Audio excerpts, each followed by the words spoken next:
শ্যামাসুন্দরী খাল উন্নয়নে প্রায় ১৫ কোটি টাকা বরাদ্দ। রংপুর নগরীতে প্রায় ২০০ বছর আগে খনন করা হয় খালটি। শোনা যায় ২৫ ফুট গভীর খালের দুই পাড় ছিল সবুজে ভরা, স্বচ্ছ পানির প্রবাহ ছিল উপচে পড়া, যে কারণে নাম রাখা হয় শ্যামাসুন্দরী। যুগে যুগে মানুষের খামখেয়ালিপনা ও দখলের মানসিকতায় সেই খাল আজ বর্জ্যের ভাগাড়ে পরিণত হয়েছে। যে খালের কারণে একসময় নগরীর জলাবদ্ধতা দূর হতো, এখন সেটিই হয়ে দাঁড়িয়েছে জলাবদ্ধতার কারণ। কারখানা থেকে বাসাবাড়ির বর্জ্য আর মলমূত্রের নির্যাতনে খালটির পাশে দাঁড়ানো দায় হয়ে পড়েছে।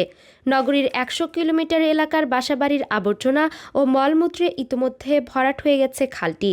স্থানীয় নগরবাসীরা বলছেন, জাতীয় নির্বাচন থেকে শুরু করে স্থানীয় সরকার নির্বাচন, রংপুরের যে কোনো নির্বাচনে অন্যতম ইস্যু হিসেবে উঠে আসে শহরের বুক চিরে বয়ে যাওয়া শ্যামাসুন্দরী খাল।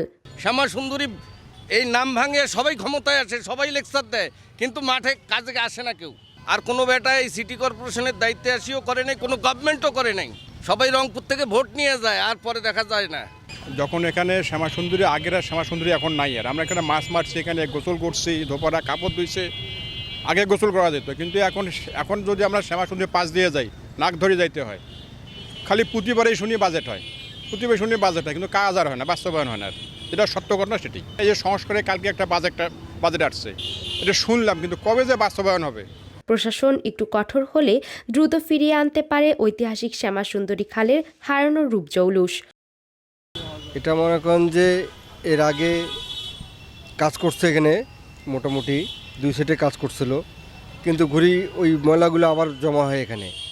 দেখা যায় কিছুদিন আগে কচু শাকগুলো কাটার জন্য 5 লাখ টাকা বরাদ্দ দিয়েছিল ওরা কাটিয়ে চলে গেছে, তারপরে আবার হয়েছে এগুলা। এই অবস্থা আর কি এখানে বর্তমান। দেখেন এই শ্যামাসুন্দরী এইটাতে তো এই 3 মাস 9 মাস 6 মাস পর পর এটাকে পরিষ্কার পরিচ্ছন্নতা করা হয়, কিন্তু এটা সংরক্ষণ হয় না ঠিক মতো। যদি ঠিক মতো সংরক্ষণ হতো তাহলে তো কথাই ছিল না। এর ফলে আমরা শুনি যে বাজেট আসে কি কাজ করে না করে, আবার বলে বাজেট চলে যায়।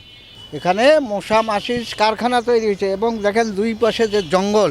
বর্তমান যারা আছে তারা যদি চেষ্টা করিয়া এই খালটার কোনো উদ্যোগ নিয়ে কাজকাম করে, তাহলে তো আমরা স্বস্তি পাই। সম্প্রতি অন্তর্বর্তীকালীন সরকারের পানি সম্পদ উপদেষ্টা সৈয়দা রিজওয়ানা হাসানের শ্যামাসুন্দরী খাল উন্নয়নে 14 কোটি 70 লাখ টাকা বরাদ্দ দেওয়ার কথায় আশার আলো দেখছেন নগরবাসী। হারুনা রশিদের তথ্য ও শামসুল হকের ক্যামেরায় সাইমা শুভ্র, আপডেট টিভি।